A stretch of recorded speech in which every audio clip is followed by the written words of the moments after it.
Hi, everyone. Okay, so today we're doing chapter 18 to finish out the week of Charlotte's Web. Let me share my screen. So, oh, where is it?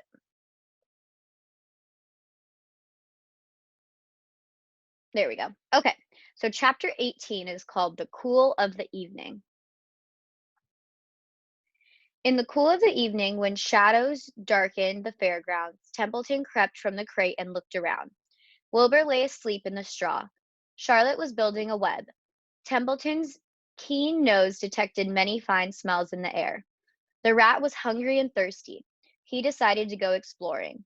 Without saying anything to anybody, he started off. Bring me back a word, Charlotte called after him. I shall be writing tonight for the last time. The rat mumbled something to himself and disappeared into the shadows. He did not like being treated like a messenger boy. After the heat of the day, the evening came as a welcome relief to all. The Ferris wheel was lighted now. It went round and round in the sky and seemed twice as high as by day. There were lights on the midway, and you could hear the cackle of the gambling machines and the music of the merry-go-round and the voice of the man in the Beano booth calling numbers. The children felt refreshed after their nap. Fern met her friend Henry Fussy, and He invited her to ride with him in the Ferris wheel. He even bought a ticket for her, so it didn't cost her anything. When Mrs. Arable happened to look up into the starry sky and saw her little daughter sitting with Henry Fussy and going higher and higher into the air, and saw how happy Fern looked, she just shook her head. My, she said, Henry Fussy, think of that. Templeton kept out of sight. In the tall grass behind the cattle barn, he found a folded newspaper. Inside it were leftovers from somebody's lunch, a deviled ham sandwich, a piece of Swiss cheese, part of a hard-boiled egg, and the core of a wormy apple. The rat crawled in and ate everything. Then he tore a word out of the paper, rolled it up, and started back to Wilbur's pen. Charlotte had her web almost finished when Templeton returned, carrying the newspaper clipping. She had left a space in the middle of the web. At this hour, no people were around the pig pen, so the rat and the spider and the pig were by themselves. I hope you brought a good one, Charlotte said. It is the last word I shall ever write. Here, said Templeton, unrolling the paper. What does it say? Asked Charlotte. You'll have to read it for me. It says humble, replied the rat. Humble, said Charlotte. Humble has two meanings. It means not proud and it means near the ground.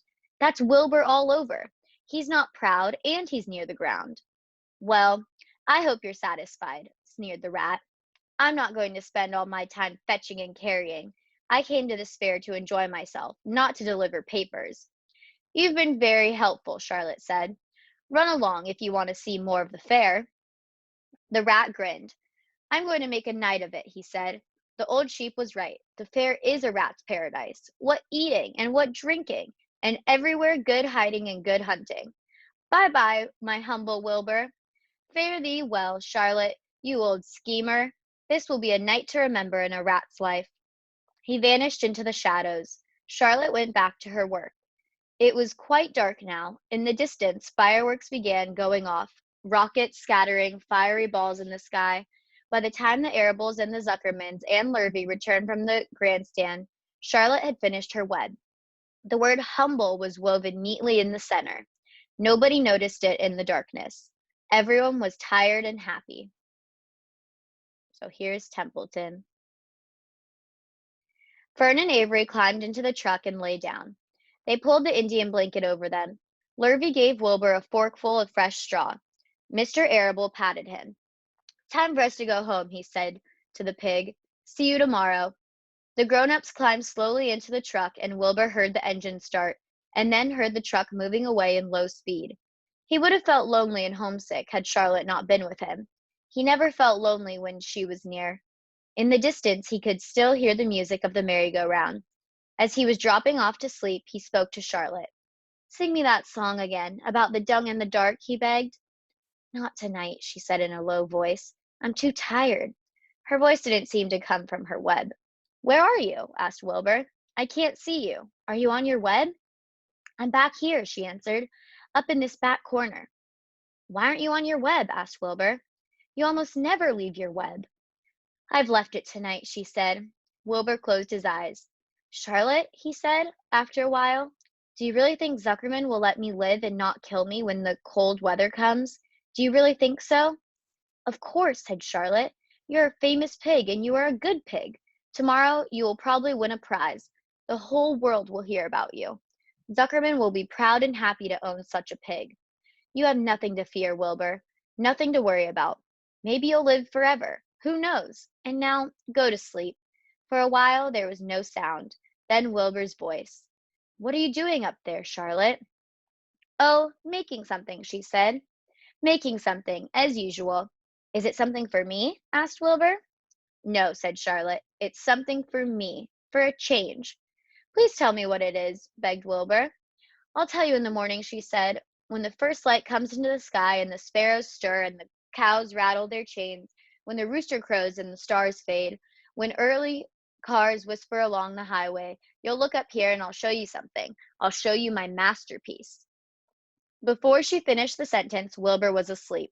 She could tell by the sound of his breathing that he was sleeping peacefully, deep in the straw. Miles away at the Arable's house, the men sat around the kitchen table, eating a dish of canned peaches and talking over the events of the day.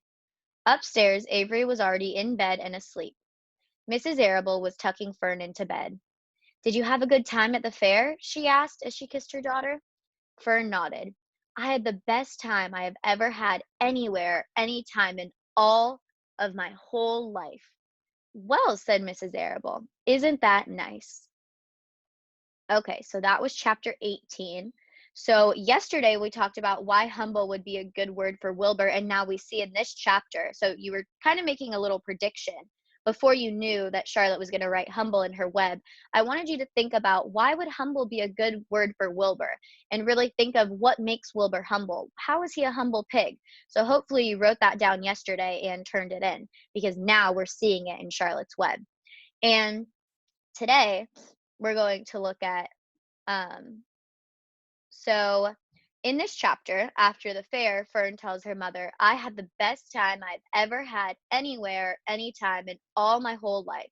So I want you to think about what was the best time of your whole life? Where can you relate to where can you relate to Fern on this, where she's so excited to tell her mom that this was the best time she's ever had in her whole life?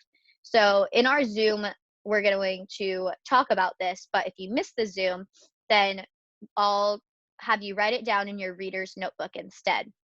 And also make sure that you take the chapter 17 and 18 quiz on Google Classroom. So a word that we found out in chapter 18 was masterpiece. And masterpiece means a work of art. Charlotte is beginning to make her masterpiece, which is going to be the web with the word humble in it, but Wilbur doesn't know that yet. So she's going to work on her masterpiece and her work of art before she shows Wilbur in the morning. And that's where we're at in chapter 18. So we'll see what happens in chapter 19 next week.